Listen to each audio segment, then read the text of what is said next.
welcome to another exciting installment of File 741. I'm Leigh. I'm Beckah. And we'd like to welcome our friend and D&D party member, Anna Elizabeth. Hello. Today we will be reviewing and discussing the comic series Rat Queen, specifically the first 3 volumes.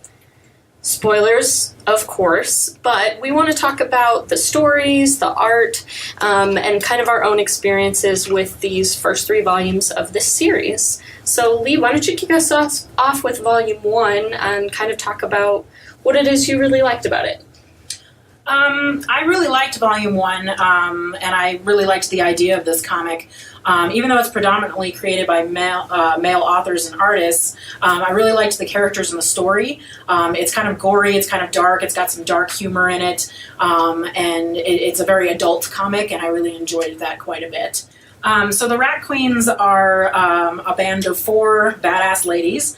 And they include Betty, which is a smidgen, which I think is kind of similar to like a hobbit or a halfling.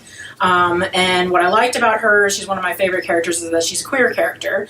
And what I liked about that too is that she's not one of the traditional like hot and sexy characters that they like to make into, the queer character. She's kind of goofy, she's kind of dorky, and I really love that about her.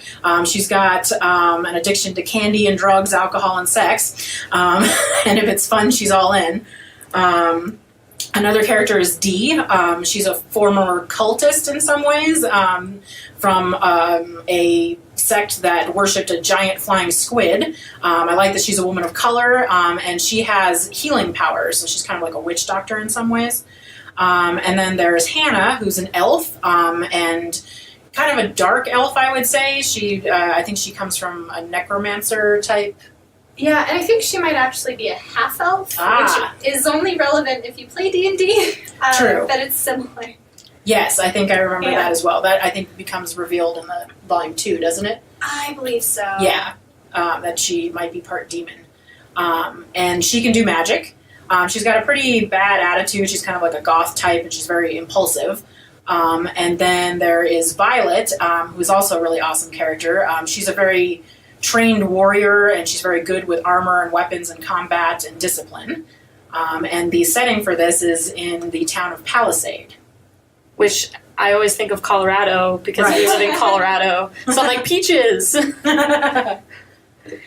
Thank you, Leigh, for that intro. I agree. I really like the story. I really like the artwork.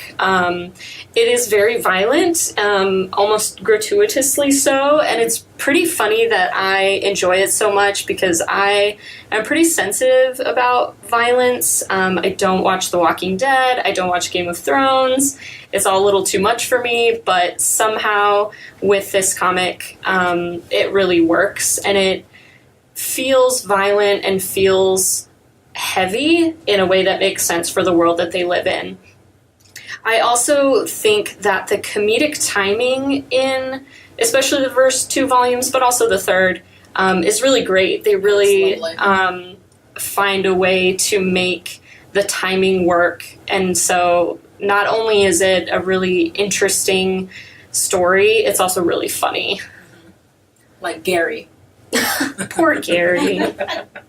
Yeah, I mean, I think that all of the things you brought up are part of why this is a favorite for me, although perhaps a problematic fave, which we'll talk about a little later in the podcast. I also don't tend to be drawn to things that are very heavy in violence, and especially in comics. And I don't tend to be drawn to a lot of fantasy stories, but this one I think bridges that gap for readers who are less familiar with those genres or less comfortable with those genres. And there's so much character development that is purposeful and delightful and charming without detracting from the story or playing into too many heavy tropes. And I really appreciated seeing those characters come across on the page. I also really appreciated that each character had a really different personality. Mm-hmm. They really worked off each other really well. I liked how, like you said, Betty is kind of the party girl and kind of the hippie of the group. Dee is a little bit more reserved. She hates parties, which I totally relate to.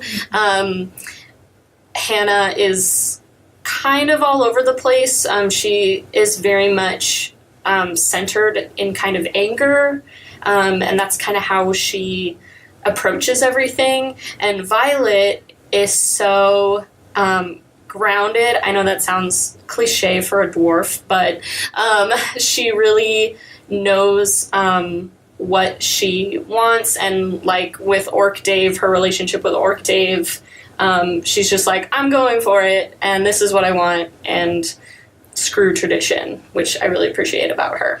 So discussing Volume 1, Volume 1 seemed to be more of just a setup of the story and characters, who they are, and what brings them together. And then Volume 2, I think, was more the backstory and the depth of those characters. So in Volume 1, it seems that in the town of Palisade, gangs are causing a lot of trouble, and they're not really helping the town because there's a lot of brawls and there's a lot of damage. And the gangs that they have are the Rat Queens, the Peaches, the Four Daves, the Brother Ponies, and the Obsidian Darkness. And as punishment, they are each sent out of town on a tedious quest to help the town. And each quest turns out to be a trap where assassins are waiting to kill them all. And only the Rat Queens, the Four Daves, a couple of the Peaches survive. During through this entire thing, the captain of the guard and Hannah have an affair. So that seems to be the main part of the story for this one.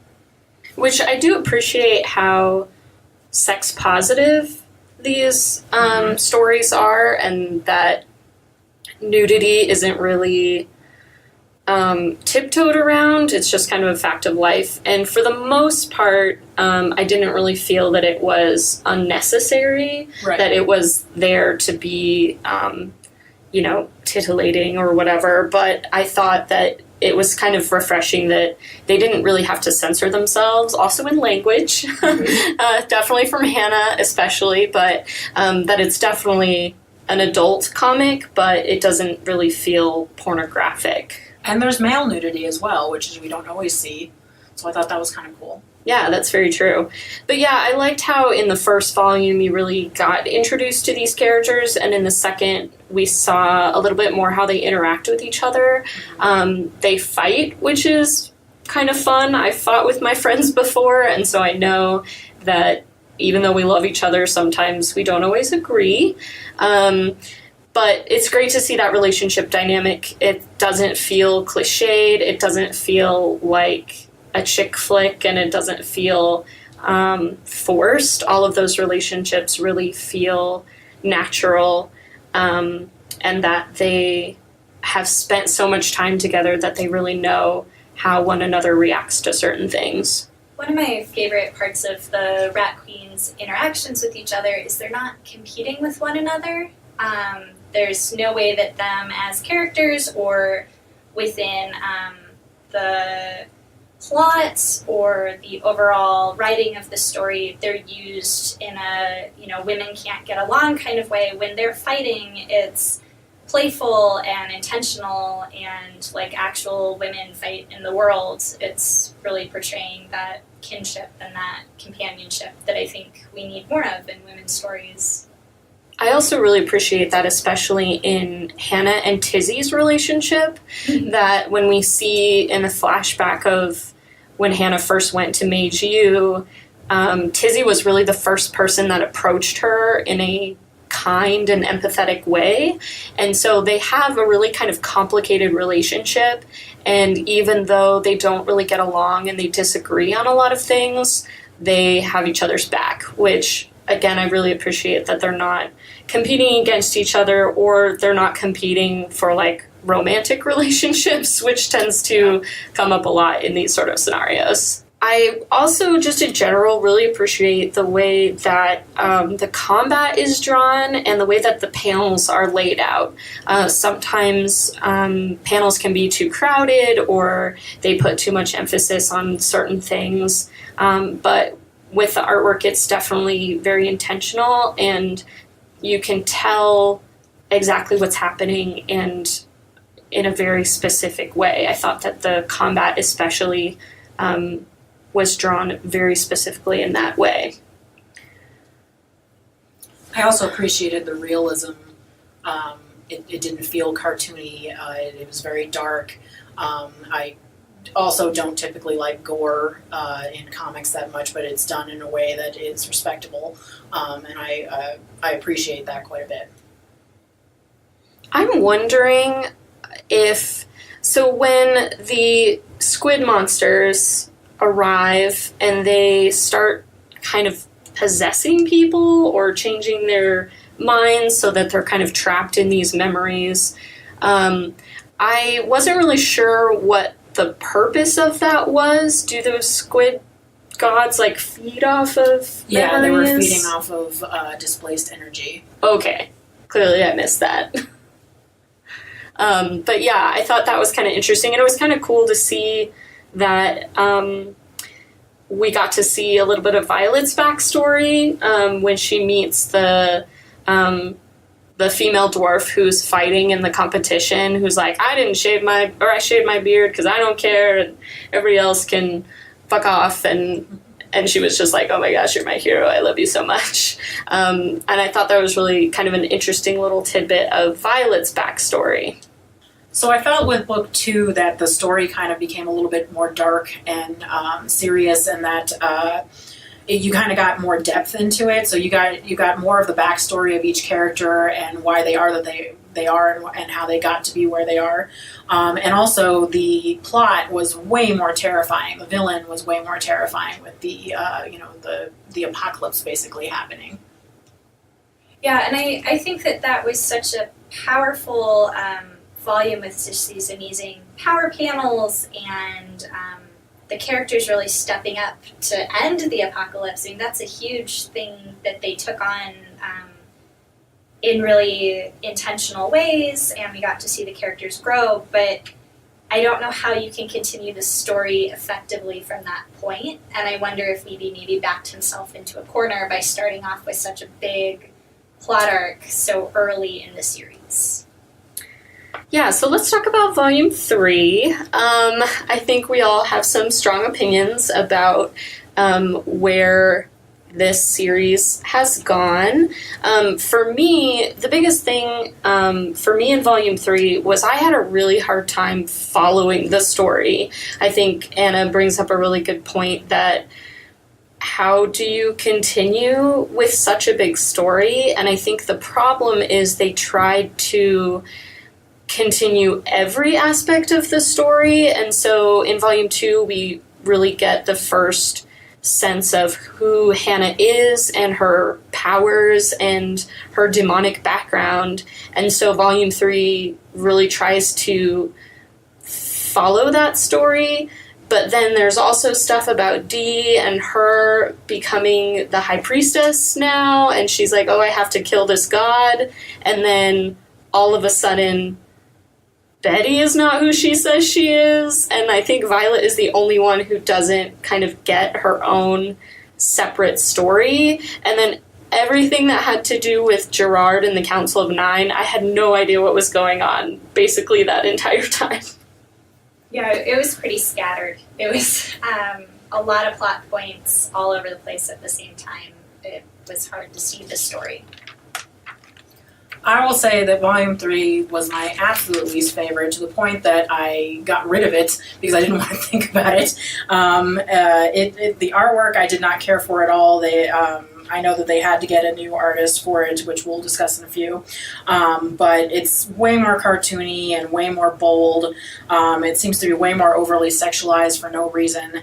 It was goofy, and so coming from this really like dark space that was before, and the goriness and the humor, to this just seemed like I don't even know where to begin. It just wasn't something that I cared for at all, and I do agree that the story was really hard to follow.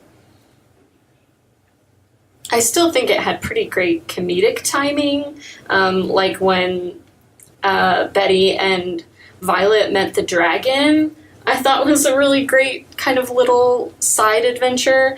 But yeah, it definitely tried to do too much in the limited space that it had. There was so much talking, and coming from the first 2 volumes, which were so action-packed, it was just like a bunch of talking heads, and I found myself really unable to concentrate on what was happening or why it was important, outside of the fact that clearly Hannah was going through something very specific. But I don't really feel like I understood what was going on with her. Towards the end, when she thought that all the other queens had ratted her out and had turned on her, and they were trying to say, no, we didn't do that, where are you going, like, stay here and talk about this, and she just completely ignored them. That felt very out of character. And so I didn't really understand.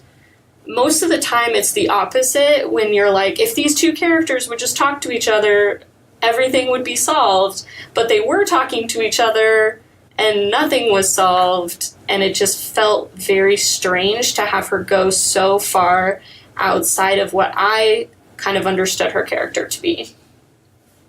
Yeah, I do want to make a note that when, at least for me, when I'm referring to the third volume, I'm not referring to the Braga special. That was released separately, and I want to treat it as a separate plot arc because it is. I don't know if you guys are referring to the Braga special when you talk about your concerns with the third volume. No, not specifically. No. I did think for sure the artwork was looser and lighter, and so it was a little bit harder to take seriously with this particular story. And it definitely also had kind of a more modern, like, punk kind of style, which in some ways kind of follows what I imagine the Rat Queens to be, but also, again, to Leah's point, because it was so different, it was very hard to imagine that it was the same world. I think that if I had been introduced to this volume first, I would have a harder time getting into this series. And I think that the artwork is good. Like, it's not bad. It just doesn't fit with what was already established.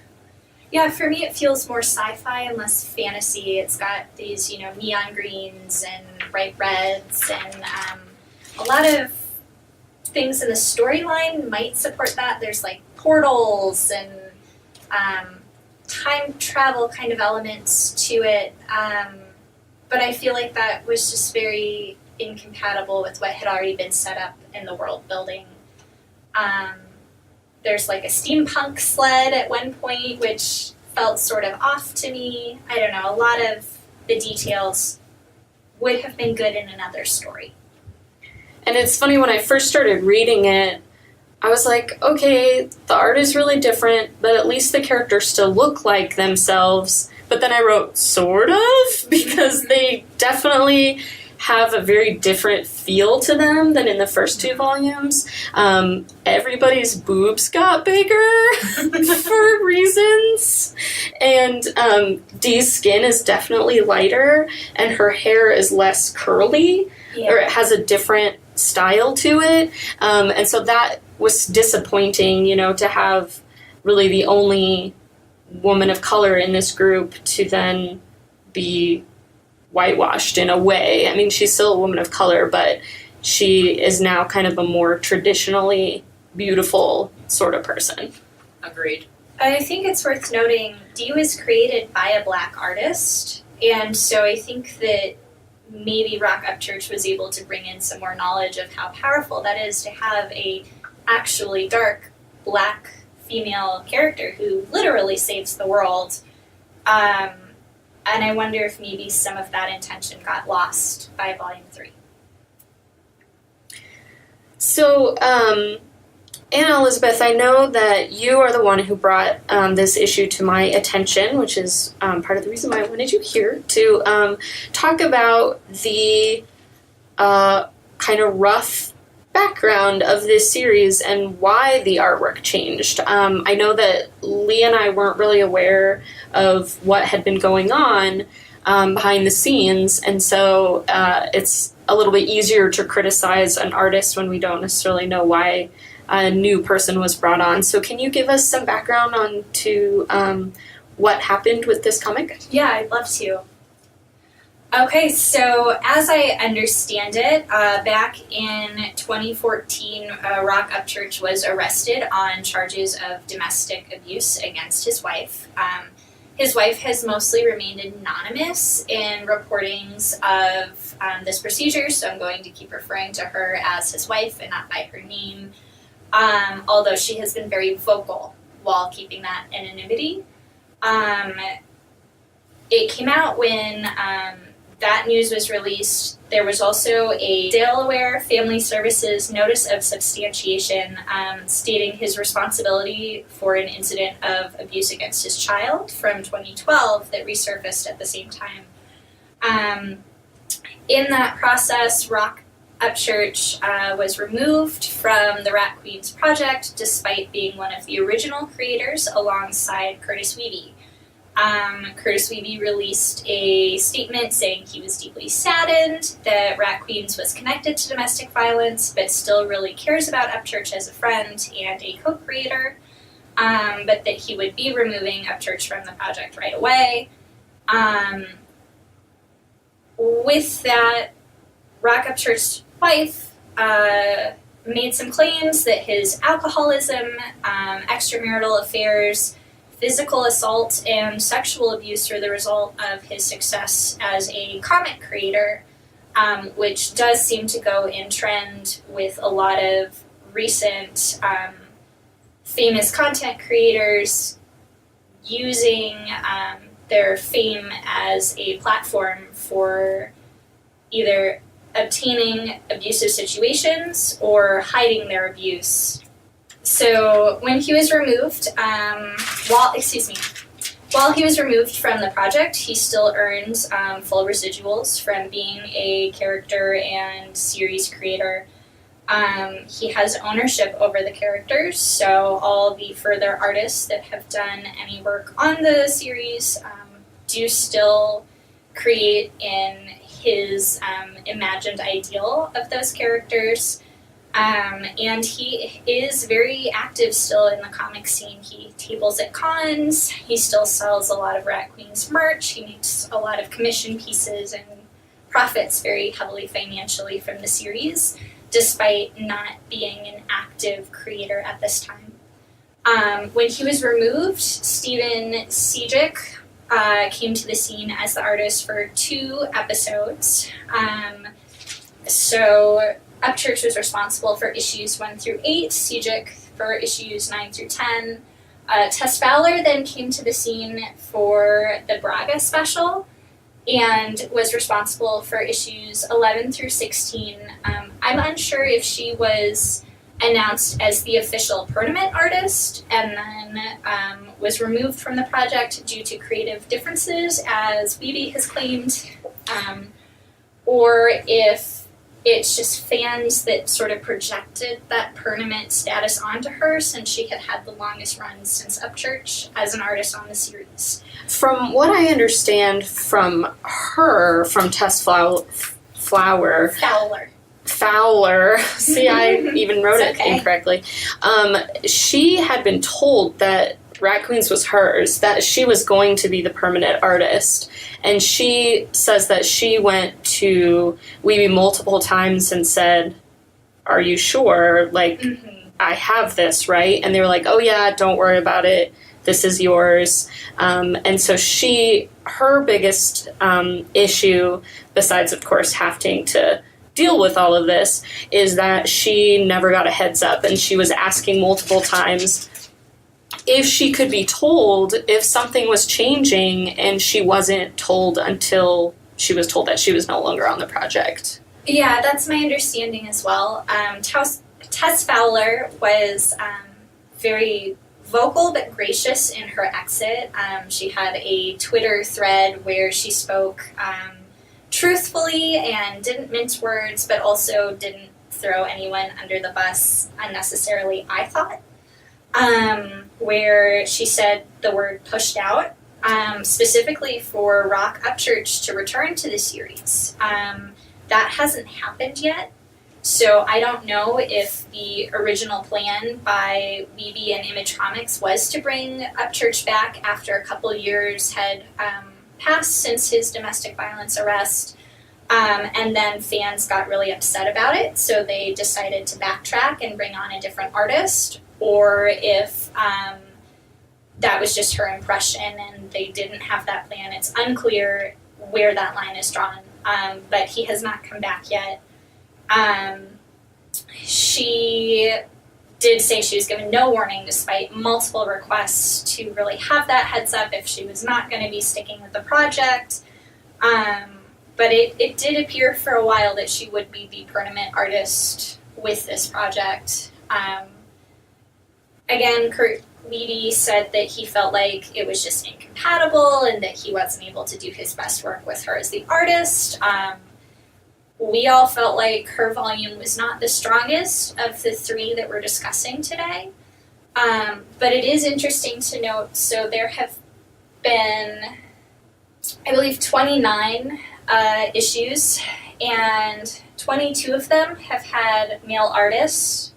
7 of them have had female artists involved. And of the covers, 25 of them have had male artists design the primary covers, not including the variant covers. And 4 of them have had female artists, and Fowler's only done 2 of them, and she's never been able to do a cover for her own issue besides the Braga special. So I do wonder if there are some gender politics at play and some practices happening with the brand that might be in competition with the claims of this being a feminist comic. Yeah, I think since, of course, we are approaching everything from a feminist perspective, it's really difficult to reconcile those feelings of, I love these characters, I think they're great icons, and I think they're great, not role models necessarily, but they all have very strong characteristics and very interesting personalities that are reflected in the real world. And so in that way, I would consider it a feminist comic. But when you look at the creators, when you look at the artists, and you think about where they're coming from and what their purpose is, it's kind of hard to say, well, I want to still support this when the actual company or the actual creators are not feminists. Yeah, I agree. I was very conflicted after hearing about all this, about whether I wanted to continue reading this comic, and I still haven't really made that decision yet. Yeah, I think one thing I learned from the website Feminist Frequency, which is run by Anita Sarkeesian, is that it's necessary to look at all of the media that you're consuming critically, and while you can still enjoy it, you still have to recognize the problematic issues that come with enjoying it. So it's been hard for me to say where I want to put my money. Do I want to put my money towards something that, while on the one hand is really great and really enjoyable, but on the other hand it has a really problematic past, and I don't want to support the people that are involved. It's just like the ongoing conversation with the Me Too movement in films. Films are not created by one person. If one actor does something wrong and has to be taken off a project, or, is not made to answer for what they did, do you punish all the other hundreds of people that are involved in that project? I've never seen a Woody Allen movie in the theaters, and I'm never going to, but I know that lots of people rely on the films that he makes for their employment. So where do you draw the line, and where do you say, this is where I'm going to put my money? For me, the fact that they even considered bringing up church back is already offensive. And again, I don't know if that was just Tess Fowler's interpretation of it, or if that was Right. the actual hard reality, but I feel like people are able to believe that story, which speaks a lot, regardless of if it's true or not. And the fact that Image has not been hiring a lot of women artists, despite the fact that both the series and Kurt Wiebe as a creator have their reputation built on this feminism claim, and on the claim of allyship to the LGBTQ community. I mean, this series, it won the 2015 GLAAD Media Award. It has been nominated for Hugo and an Eisner, and it's just not an obscure series. This is a notable series, and we need to speak about it with the stakes that carries. Yeah, on that note, let's talk about the Braga special, because I think it's so separate from Volume 3 in what it is and what it talks about. And when I first started reading the Braga special, I didn't really realize what it was about until I realized, like, halfway through, I was like, oh, Braga is a trans character, which is awesome, especially because she's one of my favorite characters from Volume 1 and 2. I just love, too, that there isn't this sense of, like, racism as much that usually comes when people talk about orcs. It's always like humans versus orcs, or like every other race versus orcs.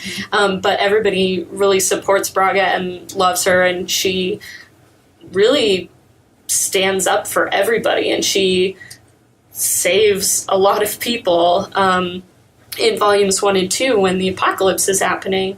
And so to see kind of that little aspect of her background and her struggle to grow up in this society that's so based in bloodshed, and I realize now I'm saying society and it's a fantasy society, but you all know what I'm talking about. And that she had such a different worldview, that she couldn't live the way that she was brought up to live. And I was actually introduced to Rat Queens because of the Braga special. Awesome. I was participating in a conversation with my friend who's a writer, and Catherine Wall, who is a social psychologist researcher on people with concealable minority status, so like trans and queer folk. And they were discussing how non-trans content creators can portray trans characters in a healthy and beneficial way instead of resorting to tropes and stereotypes and harmful portrayals. Yeah. And this was brought up as a good example of that. So that was what, for me, caught my attention, and something that I was really looking forward to getting at when I was reading through the series. Yeah, what's so great about Braga and the Braga special is that she was always Braga. Like, there was no sense of, like, oh, she had to talk about the fact that she was in the wrong body, or we didn't need to see her transition, or we didn't even need to know how she transitioned. As a fan of the Adventure Zone and the character of Loop, I just figured it was magical. I was listening to that on my way here. Yeah, that it was totally possible within this realm of, you know, necromancers and druids and, like, squid gods. Like, it was totally possible and totally easy, and it was no big deal, and nobody cared.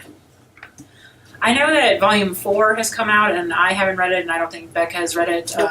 Anna Elizabeth, have you? I have. It's actually my favorite of the 4 volumes so far. Awesome. Braga comes back in a major way, which I really appreciated, getting to see that character really fleshed out, and go from a kind of a side character to a primary character in the group.